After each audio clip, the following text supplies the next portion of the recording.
Hello everybody welcome to Ichimoku Telugu channel. మనం ప్రతిరోజు Nifty and bank Nifty చార్ట్ను review చేస్తున్నాం based on CPR and Ichimoku indicator ప్రకారం. అందులో భాగంగా రేపు ఎలా ఉంటుందో ఒకసారి చూద్దాం. నిఫ్టీ యొక్క ఇంటర్డే చార్ట్ అనాలిసిస్ చేసినట్టయితే నియర్లీ ఒక 100 పాయింట్స్ గ్యాప్ డౌన్ తోటి ఓపెన్ అవ్వడం జరిగింది. సో ఈ సందర్భంలో అది ఓపెన్ అయ్యేటప్పుడు సో S2 పైన ఓపెన్ కావడం జరిగింది. సో ఎప్పుడైతే S2 పైన ఓపెన్ అయిందో సో మనం ఈ S2ని బ్రేక్ చేసుకుంటూ డౌన్ సైడ్ వస్తే ట్రేడ్ చేసుకుంటాం. బట్ ఇది ఫోర్త్ క్యాండిల్లో S2ని బ్రేక్ చేసుకుంటూ ఇక్కడ వరకు రావడం జరిగింది. సో ఇది మన ఎంట్రీ పాయింట్ అవుతుంది, ఇది మన యొక్క రిస్క్ అవుతుంది. సో రివార్డ్ మాత్రం ఇదే ఉంటుంది. సో కాబట్టి ఈ రివార్డ్ కోసం ఇంత రిస్క్ అయితే మనం బేర్ చేయలేము. సో కాబట్టి ఇక్కడ ఆర్ఆర్ అనేది ఫేవర్గా లేదు. కాబట్టి ఈ సందర్భంలో మనం ఇక్కడ ట్రేడ్ అయితే సెల్ సైడ్ అయితే వెళ్ళాము. ఇక లేటర్ పీరియడ్లో మళ్ళీ ఒకసారి మనకు సో ఇక్కడ ఎంట్రీ ప్రైస్ అయితే లభిస్తూ ఉంటుంది. సో S3 కింద చూసుకున్నప్పుడు సో ఇక్కడ కూడా ఫేవర్గా లేదు ట్రేడ్. చూడండి, ఇది రిస్క్, ఇదే రివార్డు. సో ఇది మినిమం 1:2 ఉంటే బెటర్ ఉంటుంది. సో కాబట్టి సో ఇక్కడ కూడా ట్రేడ్ ఇనిషియేట్ చేయలేదని చెప్పవచ్చు. ఇక మనం బై సైడ్ వెళ్ళాల్సిన అవసరం అయితే రాలేదు. ఎందుకంటే సో మనం బై సైడ్ వెళ్ళాల్సి వస్తే సో మళ్ళీ సిపిఆర్ పైన వెళ్ళాల్సి ఉంటుంది. సో అలాంటి అవకాశం అయితే మనకు రాలేదని చెప్పవచ్చు. ఇక ప్రైస్ యాక్షన్ ప్రకారం డిస్కషన్ చేస్తే ఒక లో ఫామ్ అయింది, తర్వాత మళ్ళీ ఒక హై అనేది ఫామ్ అయింది. సో ఈ సందర్భంలో మనం సో ట్రేడ్ ఇనిషియేట్ చేయాల్సి వస్తే సో దీని లో కింద మనం ట్రేడ్ అయితే ఇనిషియేట్ చేస్తాం. సో ఈ స్టాప్ లాస్ తోటి సో 1:1 టార్గెట్ అయితే అచీవ్ కావడం జరిగింది. సో మళ్ళీ లేటర్ పీరియడ్లో మళ్ళీ ఒక సిగ్నిఫికెంట్గా ఒక హై అయితే ఫామ్ అయింది. సో ఎప్పుడైతే ఈ హై ఫామ్ అయితే సో మనం ఎంట్రీ అయితే తీసుకుంటాం. సో ఇక్కడ ఎంట్రీ లభించింది, ఇది స్టాప్ లాస్ ఉంటుంది. సో ఇక్కడ స్టాప్ లాస్ అయితే హిట్ కావడం జరిగింది. సో లేటర్ పీరియడ్లో మళ్ళీ ఒకసారి ప్రైస్ అనేది సో ఇలా రావడం జరిగింది. సో ఈ సందర్భంలో మన యొక్క ఎంట్రీ ప్రైస్ ఇది అవుతుంది, స్టాప్ లాస్ ఇది అవుతుంది. సో దీనికి 1:1 టార్గెట్ అనేది ఇది అవుతుంది. అది మోర్ దెన్ 1:1 పైన అచీవ్ కావడం అయితే జరిగింది. ఇక మళ్ళీ అప్ సైడ్ వెళ్ళాల్సి వస్తే ఇక్కడ గతంలో సింగ్ హై ఇక్కడ ఉన్నది కాబట్టి సో ఈ హై బ్రేక్అవుట్ వస్తేనే మనం ట్రేడ్ తీసుకుంటాం.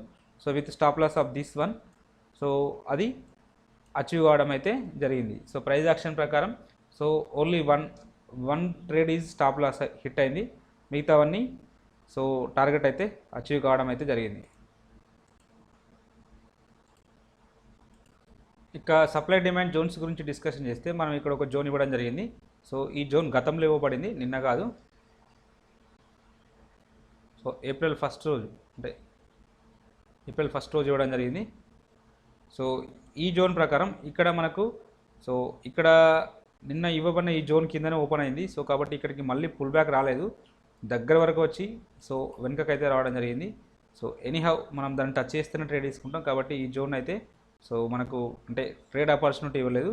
లేటర్ పీరియడ్లో మళ్ళీ ఒకసారి ప్రైస్ అనేది ఈ జోన్కు రావడం జరిగింది. ఈ జోన్కి వచ్చి సో ఇక్కడ సపోర్ట్ తీసుకొని అప్ సైడ్ వెళ్ళడం జరిగింది. సపోర్ట్ తీసుకొని అప్ సైడ్ వెళ్ళినప్పుడు సో ఎంట్రీ ప్రైస్ ఇది అవుతుంది, స్టాప్ లాస్ అనేది ఇది అవుతుంది. ఇక్కడ స్టాప్ లాస్ అయితే హిట్ కావడం జరిగింది. లేటర్ పీరియడ్లో మళ్ళీ ఒకసారి ఇక్కడ ఇంకొక జోన్ ఉన్నది చూడండి. సో ఈ జోన్కు ప్రైస్ అనేది రీచ్ కావడం జరిగింది. సో యాక్చువల్గా ఇది మళ్ళీ రెండోసారి మనకు పుల్ బ్యాక్ ఇచ్చింది చూడండి. సో ఈ జోన్ సో ఇది ఎప్పుడైతే దీన్ని బ్రేక్ చేసుకుంటూ డౌన్ సైడ్ వచ్చిందో ఇది సప్లై జోన్గా యాక్ట్ అవుతుంది. సప్లై జోన్గా యాక్ట్ అయినప్పుడు మళ్ళీ పుల్ బ్యాక్ రావడం జరిగింది. పర్టికులర్గా ఈ క్యాండిల్లో మనకు పుల్ బ్యాక్ రావడం జరిగింది. పుల్ బ్యాక్ వస్తే సో ఇది ఎంట్రీ ప్రైజు, ఇది స్టాప్ లాస్ అవుతుంది. సో 1:1 పైన టార్గెట్ అయితే అచీవ్ కావడం జరిగింది. సో ఇక రిమైనింగ్ జోన్ వచ్చేసి సో ఇక్కడ ఒక జోన్ ఇవ్వడం జరిగింది. సో ఈ జోన్ ఎంట్రీ ప్రైస్ ఇది అవుతుంది. So weak reversal with 5 minutes candle confirmation candle ఉండడం జరిగింది. సో కాబట్టి ఎంట్రీ ప్రైస్ ఇది అవుతుంది, స్టాప్ లాస్ అనేది ఇది అవుతుంది. టార్గెట్ అనేది 1:2 అచీవ్ కావడం జరిగింది. సో లేటర్ పీరియడ్లో మళ్ళీ ఒకసారి వెనుక కూడా రావడం జరిగింది, మళ్ళీ ఒకసారి పుల్ బ్యాక్ రావడం జరిగింది. సో ఇక్కడ నుంచి మాత్రం అద్భుతమైన ర్యాలీ అయితే కంటిన్యూ కావడం జరిగింది. ఇక రేపటి రోజున సో మనకు ఇక్కడ ఒక సప్లై జోన్ ఉంది, ఇక్కడ ఒక డిమాండ్ జోన్ ఉండడం జరిగింది. సో ఈ రెండు జోన్స్ అయితే మార్క్ చేసుకోండి. కింద యాజ్ యూజువల్ కొన్ని జోన్స్ అయితే ఉన్నాయి, సో పైన కూడా ఇవి ఉన్నాయి. సో ఇవి నిన్నటి కాదు గతంలో జోన్స్, కాబట్టి వీటిని కూడా సో మీరు ఆల్రెడీ మన ఛానల్ను రెగ్యులర్గా వాచ్ చేస్తుంటే సో ఈ జోన్స్ మీరు ఆల్రెడీ ఆటోమేటిక్గా మార్క్ చేసుకుంటారు.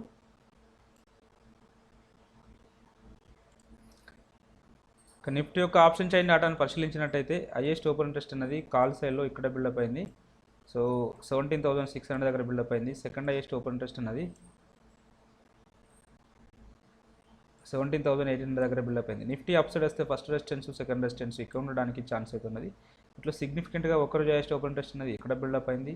సో కాబట్టి ఈ లెవెల్ మనకు స్ట్రాంగ్ రెసిస్టెన్స్ లాగా యాక్ట్ కావడానికి అయితే అవకాశం అయితే ఉన్నది. అలాగే ఓవరాల్ సినారియోని చూసినట్టయితే షార్ట్ బిల్డప్ అయింది. సో కాబట్టి నెగిటివ్ ఉండడానికి అవకాశం అయితే ఉన్నది. సో పర్టికులర్గా ఇంకా ఇన్ ద మనీలో షార్టింగ్ జరిగింది చూడండి.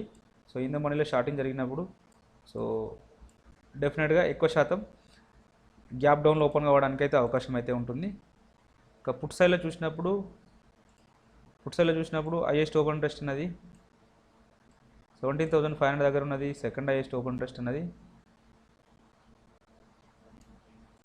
17,400 దగ్గర ఉండడం జరిగింది. నిఫ్టీ డౌన్ సైడ్ వస్తే ఫస్ట్ సపోర్టు సెకండ్ సపోర్ట్ ఇక్కడ ఉండడానికి అవకాశం అయితే ఉన్నది. ఇట్లా సిగ్నిఫికెంట్గా ఒక్కరోజు హైయెస్ట్ ఓపెన్ ఇంట్రెస్ట్ అనేది సో ఇక్కడ బిల్డప్ అయింది. కాబట్టి ఈ లెవెల్ మనకు స్ట్రాంగ్ సపోర్ట్ లాగా యాక్ట్ చేయడానికి అయితే అవకాశం అయితే ఉన్నది. అలాగే ఓవరాల్ సినారియోని చూసినట్టయితే ఇక్కడ సమ్వాట్ మిక్స్ ట్రెండ్ అవుతుంది. సో మనం దీన్నే కన్సిడర్ చేసినట్టయితే నెగిటివ్ ఉండడానికి అవకాశం అయితే ఉన్నది. ఇక్కడ కూడా పర్టికులర్గా ఇన్ ద మనీలో సో ఇక్కడ అంత షార్ట్ కవరింగ్ అవుతున్నది. ఎవరైతే షార్ట్ చేశారో వాళ్ళంతా కవర్ చేసుకుంటున్నారు. కాబట్టి మేబీ ఎక్కువ శాతం 90% కేసులలో గ్యాప్ డౌన్లో ఓపెన్ కావడానికి అయితే అవకాశం అయితే ఉంది. సో చూద్దాం.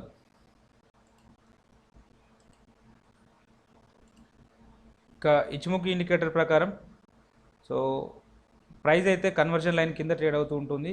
సో ఈ సందర్భంలో మనం అంటే నిన్న డిస్కషన్ చేసినట్టు దీని కింద ఉంటే నెగిటివ్నెస్ కంటిన్యూ కావడానికి అవకాశం ఉందని చెప్పాము. సో ఎగ్జాక్ట్గా అలానే రావడం అయితే జరిగింది. సో ఇన్ కేస్ రేపటి రోజున ఇంకా గ్యాప్ డౌన్ ఓపెన్ అయితే సో ఇక్కడ వరకు రావడం జరిగింది ప్రజెంట్. సో ఇక్కడ ఇంకా అన్ఫిల్లింగ్ గ్యాప్ అయితే ఉండడం జరిగింది. సో ఈ గ్యాప్ అనేది ఫిల్ కావాలి. సో ఈ గ్యాప్ అనేది ఫిల్ కావాలంటే సో నెక్స్ట్ మన టార్గెట్ సో 17,333 వరకు రావడానికి అయితే ఛాన్స్ అయితే ఉన్నది. ఇన్ కేస్ ఈ క్యాండిల్ యొక్క లో అనేది బ్రేక్ చేసుకుంటూ డౌన్ సైడ్ వస్తే నెక్స్ట్ 17,333 వరకు రావడానికి అవకాశం అయితే ఉన్నది. సో కాబట్టి సో మీ వ్యూస్ ఎలా రైజ్గా ఉంటేనే సో బెటర్ ఉంటుంది. సో చూద్దాం. ఇంకా ఒకవేళ ఇన్ కేస్ ఇంకా ఏదైనా మార్కెట్లో పాజిటివ్ న్యూస్ వచ్చేసి సో ఈ క్యాండిల్ యొక్క హై అనేది బ్రేక్ చేసుకుంటూ అప్ సైడ్ వస్తే నెక్స్ట్ మన టార్గెట్ అనేది సో కన్వర్జన్ లైన్ వరకు ఉండడానికి అవకాశం అయితే ఉంటుంది. కన్వర్జన్ లైన్ వచ్చేసి 17,768 వరకు దగ్గర ఉండడం అయితే జరిగింది. సో కాబట్టి సో ఈ అప్ సైడ్లో ఈ లెవెల్, డౌన్ సైడ్లో ఈ లెవెల్ అనేది మీ యొక్క టార్గెట్స్గా తీసుకోండి. ఇంకా అవర్లో చూస్తే మనకు ప్రైస్ అనేది క్లౌడ్ కిందికి రావడం అయితే జరిగింది. సో క్లౌడ్ కింద ఉంది కాబట్టి సో బేరిష్నెస్ అనేది కంటిన్యూ కావడానికి అవకాశం అయితే ఉంటుంది. సో అలా కంటిన్యూ అయితే నెక్స్ట్ 17,330 వరకు రావడానికి అవకాశం అయితే ఉంటుంది. ఇన్ కేస్ ఈ లో బ్రేక్ చేసుకుంటూ డౌన్ సైడ్ వస్తే సో నెక్స్ట్ ఇక్కడ వరకు రావడానికి అయితే ఛాన్స్ అయితే ఉన్నది. అదర్వైజ్ ఈ హై అనేది బ్రేక్ చేసుకుంటూ వెళ్ళింది అనుకోండి. సో ఫస్ట్ ఆఫ్ ఆల్ ఇది టార్గెట్ అంటే ఈ 17,700 అనేది ఫస్ట్ టార్గెట్ అవుతుంది. సో సెకండ్ టార్గెట్ వచ్చేసి 17,750 అనేది సెకండ్ టార్గెట్ అవుతుంది. ఇన్ కేస్ ఇంకా వైల్డ్గా మూవ్ అయితే 17,800 వరకు వెళ్ళడానికి ఛాన్స్ అయితే ఉన్నది. ఇంతకంటే ఎక్కువగా మేబీ రేపు వెళ్ళకపోవచ్చు. ఎందుకంటే ఇక్కడ క్లౌడ్ అనేది సో మనకు ఒక బ్యారియర్గా యాక్ట్ అవుతుంది. సో ఇక్కడ క్లౌడ్ థిక్నెస్ అనేది బాగానే ఉన్నది. సో కాబట్టి సో ఇన్ కేస్ ఇక్కడ ఏమైనా గ్యాప్ అప్లో ఓపెన్ అయితే మాత్రం చెప్పలేము. లేదు అంటే ఫ్లాట్గా ఓపెన్ అయినా గ్యాప్ డౌన్లో ఓపెన్ అయినా సో ఇంతకంటే ఎక్కువగా వెళ్ళకపోవచ్చు. సో కాబట్టి సో అవర్లీ చార్ట్ను మీరు కన్సిడర్ చేయండి. ఇక బ్యాంక్ నిఫ్టీ యొక్క ఇంటర్డే చార్ట్ అనాలిసిస్ చేసినట్టయితే ఇది కూడా గ్యాప్ డౌన్లో ఓపెన్ కావడం జరిగింది. బట్ దానంతా డౌన్ సైడ్ అయితే ఓపెన్ కావలేదు. సో S1 పైన ఓపెన్ కావడం జరిగింది. So first candle S1 break చేసుకుంటూ డౌన్ సైడ్ రావడం జరిగింది. సో ఈ సందర్భంలో ఆఫ్టర్ 15 మినిట్స్ తర్వాత ప్రైస్ అనేది సో ఇది అంటే మనం ఒకవేళ ట్రేడ్ ఇనిషియేట్ చేయాల్సి వస్తే 15 మినిట్స్ లో అనేది ఇది అవుతుంది. సో కాబట్టి దీన్ని బ్రేక్ అయిన తర్వాతనే మనం ట్రేడ్ చేస్తాం. సో అప్పుడు స్టాప్ లాస్ అనేది ఇది అవుతుంది, టార్గెట్ అనేది ఇది అవుతుంది. ఇది ఓన్లీ 1:1 ఉంది. సో అది అచీవ్ కావడం జరిగింది. సో 1:2 ఉంటే బెటర్ ఉంటుంది, లేదంటే ట్రేడ్ అయితే అవాయిడ్ చేద్దాం. సో మళ్ళీ ఇక్కడ నుంచి సపోర్ట్ తీసుకొని అప్ సైడ్ అయితే వెళ్ళడం జరిగింది. అంటే S1 దగ్గర సపోర్ట్ తీసుకొని అప్ సైడ్ అయితే వెళ్ళడం జరిగింది. సారీ S2 దగ్గర సపోర్ట్ తీసుకొని అప్ సైడ్ అయితే వెళ్ళడం జరిగింది. లేటర్ పీరియడ్లో మళ్ళీ ఒకసారి డౌన్ సైడ్ వచ్చింది. మళ్ళీ చాలాసేపు సైడ్ వేస్లోనే మూవ్ అవ్వడం జరిగింది. సో ఫైనల్గా సో ఆఫ్టర్ 2 అంటే 1:30 తర్వాత మార్కెట్లో ఒక మంచి ర్యాలీ అయితే రావడం అయితే జరిగింది. సో ఎనీహౌ మనకు ఇక్కడ ట్రేడ్ ఆపర్చునిటీ రాలేదు. మన సిపిఆర్ ప్రకారం ఇక్కడ ఒక ట్రేడ్ ఆపర్చునిటీ రావడం జరిగింది. ఇది ఎంట్రీ ప్రైస్ అవుతుంది, ఇది స్టాప్ లాస్ అవుతుంది. సో దీనికి 1:1 టార్గెట్ సిపిఆర్ స్కాల్పింగ్ స్ట్రాటజీ అయితే వర్కౌట్ కావడం ఇక్కడ జరిగింది. ఇది లాస్ట్లో రావడం జరిగింది. సో కానీ టార్గెట్ అయితే అచీవ్ కావడం జరిగింది. ఇక ప్రైజ్ యాక్షన్ ప్రకారం సో ప్రైజ్ అనేది ఒక స్వింగ్లో ఇక్కడ ఫామ్ అయింది. సో ఇక్కడ ఒక స్వింగ్ హై ఫామ్ అయింది. సో ఎప్పుడైతే ఈ హైని బ్రేక్ చేసుకుంటూ వెళ్తేనే మనం ట్రేడ్ అయితే ఇనిషియేట్ చేస్తాం. సో ఇది స్టాప్ లాస్ కోసం, ఇది స్టాప్ లాస్ని తీసుకొని సో ఈ సందర్భంలో మనకు సో ఇక్కడ అంటే ట్రేడ్ అయితే ఇక్కడ లభించింది. సో టార్గెట్ కూడా అచీవ్ కావడం జరిగింది. బట్ స్టాప్ లాస్ అనేది ఎక్కువగా ఉన్నది. సో అలా స్టాప్ లాస్ ఎక్కువగా ఉన్నప్పుడు సో మళ్ళీ మనం లోయర్ టైం ఫ్రేమ్లో వెళ్ళవచ్చు. లేదు అంటే సో ఈ హై ఫామ్ అయిన తర్వాత సో మళ్ళీ మనకు ఒక సో ఇలా లో ఫామ్ అయింది, ఇలా ఒక హై ఫామ్ అయింది. సో లేదు అంటే ఇలా కూడా అంటే ఇక్కడ చూడండి. సో ఇప్పుడు ఇంతకుముందు స్టాప్ లాస్ ఇక్కడ ఉండే, సో ఇప్పుడు స్టాప్ లాస్ అనేది ఇక్కడికి రావడం జరిగింది. So at the same time so మళ్ళీ ఒక స్వింగ్లో ఫామ్ కావడం జరిగింది. సో మీరు స్టాప్ లాస్ను ఇక్కడ వరకు మీరు రెడ్యూస్ చేసుకున్నా కూడా సో బెటర్ టు అంటే ఇలా ఇంత స్టాప్ లాస్ బేర్ చేసే కంటే సో ఈ స్టాప్ లాస్ అనేది పర్ఫెక్ట్గా ఉంటుంది. సో ఇక్కడ సో టార్గెట్ అయితే అచీవ్ కావడం అయితే జరిగింది. సో అంటే ఇక్కడైనా వచ్చింది మీ టార్గెట్. సో ఇక్కడ వరకు అవసరం లేదు. సో ఇక్కడ స్టాప్ లాస్ హిట్ అయింది అని మీరు అనుకున్నారు. సో మన టార్గెట్ అయితే ఇక్కడే అచీవ్ కావడం జరిగింది. సో లేటర్ పీరియడ్లో మళ్ళీ ఒకసారి ప్రైస్ అనేది సో డౌన్ సైడ్ రావడం జరిగింది. ఒకవేళ మళ్ళీ మనం సెల్ సైడ్ వెళ్ళాల్సి వస్తే సో ఇక్కడ అంటే ఈ ప్రైస్ యాక్షన్ ప్రకారం సో ఇక్కడ సెల్ సైడ్ వెళ్ళవచ్చు with stop loss of this level and target of this level. So ఇది కూడా అచీవ్ కావడం జరిగింది. సో నెక్స్ట్ లేటర్ పీరియడ్లో ఇక్కడ మళ్ళీ ప్రైస్ అనేది సో ఇలా రావడం జరిగింది. సో ఇలా రావడం జరిగినప్పుడు సో మళ్ళీ మనం అప్ సైడ్ వెళ్ళాల్సి వస్తే ఇక్కడ వెళ్తాం. సో స్టాప్ లాస్ అనేది ఇది ఉంటుంది. సో ఇక్కడ టార్గెట్ అనేది ఇంత ఉంటుంది, అచీవ్ కావడం అయితే జరిగింది. సో అంటే మీరు ప్రైస్ యాక్షన్ ప్రకారం స్వింగ్ హైస్ స్వింగ్ లోస్ని మార్క్ చేసుకుంటూ ట్రేడ్ చేసినట్టయితే సో డెఫినెట్గా సో 1 or 2 ట్రేడర్స్ ఫెయిల్ అయినా కూడా ఎక్కువ శాతం సో ప్రాఫిట్ ఇవ్వడానికి పాసిబిలిటీ అయితే ఉంటుంది. ఇంకా సప్లై డిమాండ్ జోన్స్ గురించి డిస్కషన్ చేస్తే మనం ఇక్కడ ఒక జోన్ ఇవ్వడం జరిగింది. సో ప్రైస్ అనేది ఈ జోన్లో ఓపెన్ కావడం జరిగింది. సో ఈ జోన్ నుంచి డౌన్ సైడ్ వచ్చింది. సో మళ్ళీ ఒకసారి పుల్ బ్యాక్ వచ్చింది. పుల్ బ్యాక్ వచ్చినప్పుడు మన యొక్క ఎంట్రీ ప్రైస్ ఇది అవుతుంది, స్టాప్ లాస్ ఇది అవుతుంది. సో ఇక్కడ స్టాప్ లాస్ అయితే హిట్ కావడం జరిగింది. లేటర్ పీరియడ్లో మళ్ళీ ఒకసారి ప్రైస్ అనేది దీన్ని బ్రేక్ చేసుకుంటూ అప్ సైడ్ వెళ్ళింది. సో కాబట్టి సో ఒకసారి డౌన్ సైడ్ వచ్చింది, ఇంకొకసారి అప్ సైడ్ వచ్చింది. కాబట్టి సో డెఫినెట్గా మనం ఈ జోన్ అనేది సో ఇన్వాలిడేషన్ అయితే అవుతుంది, కోల్పోతుంది. సో కాబట్టి ఈ జోన్ డిలీట్ చేద్దాం. ఇక లేటర్ పీరియడ్లో మళ్ళీ మనకు సో ఈ జోన్కి అయితే ప్రైస్ రీచ్ కాలేదు. సో ఈ జోన్ ప్రైస్ అనేది రీచ్ కావడం జరిగింది. రీచ్ అయినప్పుడు సో మన యొక్క ఎంట్రీ ప్రైస్ ఇది అవుతుంది, స్టాప్ లాస్ అనేది ఇది అవుతుంది. సో ఓవరాల్గా సో ఇది లాస్ట్ మూమెంట్లో వచ్చింది. But at the same time మనకు టార్గెట్ ఇవ్వలేదు, స్టాప్ లాస్ హిట్ కాలేదు. సో నెట్ ఓవరాల్గా చూసుకుంటే స్లైట్గా ప్రాఫిట్లోనే ఉండడం అయితే జరిగింది. రేపటి రోజున సో ఇక్కడ ఒక డిమాండ్ జోన్ ఉంది. సో ఇక్కడ ఒక డిమాండ్ జోన్ ఉంది. ఈ సప్లై జోన్ ఇలానే ఉంచుదాం, ఎందుకంటే ఇది ఒక్కసారి మాత్రమే టెస్ట్ చేయడం జరిగింది. మేబీ రేపు రెండోసారి అవకాశం అయితే ఉండడానికి ఛాన్స్ అయితే ఉన్నది. సో ఇక్కడ ఈ జోన్ను ఇలా అంటే ఇక్కడ ఇంకొక జోన్ ఉంది. సో కాబట్టి దీన్ని కూడా కన్సిడర్ చేయండి.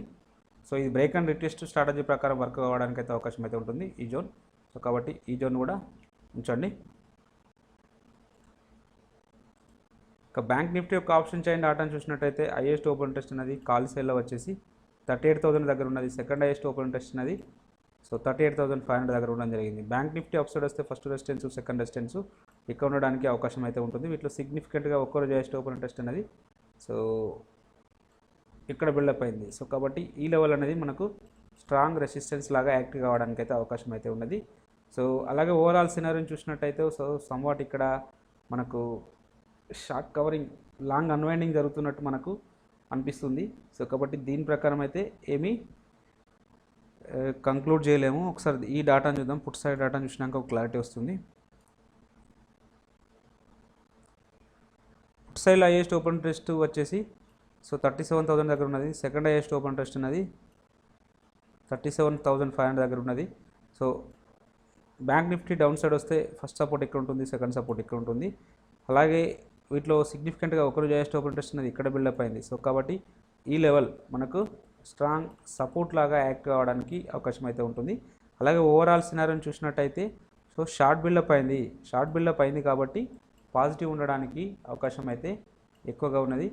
సో నిఫ్టీలోనేమో సో మనకు అక్కడ నెగిటివ్ ఉండడానికి అవకాశం ఉంది, బ్యాంక్ నిఫ్టీలో పాజిటివ్ ఉండడానికి అవకాశం అయితే ఉంటుంది. సో ఇది కాంట్రడాక్టరీ వ్యూ ఉన్నది. సో కాబట్టి సో మనం సిపిఆర్ ప్రకారం డిసిషన్ తీసుకుంటే బెటర్, అంటే ఇంటర్డే టైం ఫ్రేమ్లో సిపిఆర్ ప్రకారం డిసిషన్ తీసుకుంటే సో మనకు బెటర్ ఆపర్చునిటీస్ అయితే ఉండడానికి అవకాశం అయితే ఉన్నది. ఎందుకంటే బ్యాంక్ నిఫ్టీ ఒకటి చెప్తుంది ఆప్షన్ చైన్ డేటా, నిఫ్టీ అనేది ఒకటి చెప్తున్నది. సో కాబట్టి సో ఇది కొంచెం మనకు కన్ఫ్యూజనెస్ని క్రియేట్ చేస్తుంటుంది.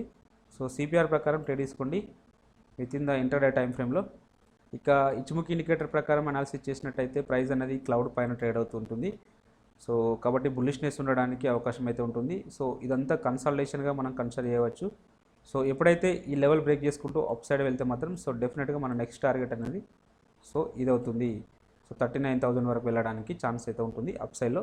ఇన్ కేస్ ఇది బ్రేక్ చేసుకుంటూ డౌన్ సైడ్ వచ్చింది అనుకోండి, సో మన ఫస్ట్ టార్గెట్ 37,000 కావడానికి అవకాశం అయితే ఉంటుంది. ఇన్ కేస్ ఇంకా కొంచెం డౌన్ సైడ్ వస్తే సో ఇది బ్రేక్ అండ్ రిటెస్ట్ స్ట్రాటజీ ప్రకారం సో ఇక్కడ ఉంటుంది. సో ఈ లెవెల్ వచ్చేసి సో 36,700 దగ్గర ఉండడానికి ఛాన్సెస్ అయితే ఉంటుంది. సో కాబట్టి అప్ సైడ్ డౌన్ సైడ్ ఈ లెవెల్స్ అయితే మార్క్ చేసుకోండి. బట్ ఫస్ట్ ఆఫ్ ఆల్ ఈ రేంజ్ అయితే బ్రేక్ రావాలి. అదే అప్ సైడ్ రావచ్చు లేదా డౌన్ సైడ్ రావచ్చు. సో ఈ రేంజ్ అనేది బ్రేక్అవుట్ వస్తేనే సో మనకు అప్ సైడ్ అయితే ఇది టార్గెట్ అవుతుంది, డౌన్ సైడ్ అయితే ఇది ఫస్ట్ టార్గెట్ అవుతుంది, సెకండ్ టార్గెట్ ఇది కావడానికి అయితే అవకాశం అయితే ఉంటుంది. సో కాబట్టి సో ఈ రేంజ్ ప్రకారం డిసిషన్ తీసుకుంటే బెటర్ అవకాశం అయితే ఉంటుంది. సో ఇక అవర్లీలో చూద్దాం.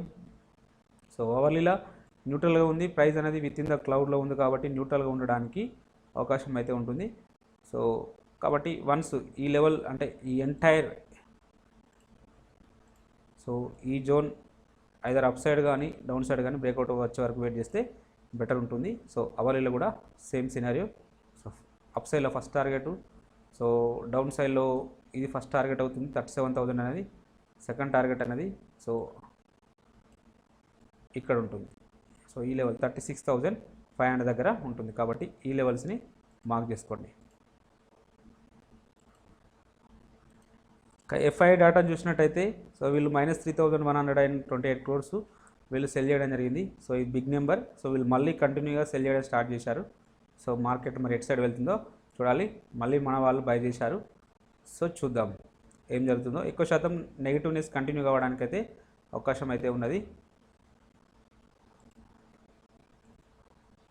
ఇక ఇంట్రాడే పర్పస్లో ఈ స్టాక్స్ని అయితే వాచ్ లిస్ట్లో తీసుకోండి. సో ఇవి ట్రెండింగ్ ఉండడానికి అవకాశం అయితే ఉన్నది. సో ఇవి ఇందులో హెచ్డిఎఫ్సి బ్యాంక్ ఉంది, ఇన్ఫోసిస్ ఉన్నది కాబట్టి సో ఇవి నారో సిపిఆర్ ఉన్నాయి కాబట్టి ట్రెండింగ్ ఉండడానికి అవకాశం అయితే ఉన్నది.